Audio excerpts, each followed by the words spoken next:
Ekainak 28. LGTBI plus arrotasun eguna Lazkaon. Koloretsua da kolektiboak jasotzen duen bandera, eta koloretsua izan da Goierrin antolatzen ari den mugimenduak Lazkaon antolatu duen manifestazioa ere. Eguzkiak ere indar berezia eman nahi izan die kolore horiei guztiei. Izan da ordea koloreak ixtu dituen odeitzarrik. Bart, zebrabide bat margotu dute LGTBI plus aktivistek beren kolorez. Baita plazako eserleku bat ere. Bada egunaren ikusgarritasunaren adierazle gisa onartu eta bere horretan utzi ordez, udalak langileei bata jaso eta bestea garbitzeko agindua eman die. Beharrezko altzen, ezin altzen eguna iragan arte itxaron.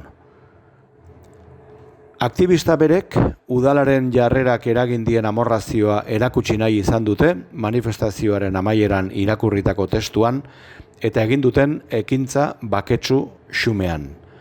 Udalak bi euskarriren artean zabaldua zuen bandera hartu eta koloreztatu zuten eserlekuaren gainean jarri dute.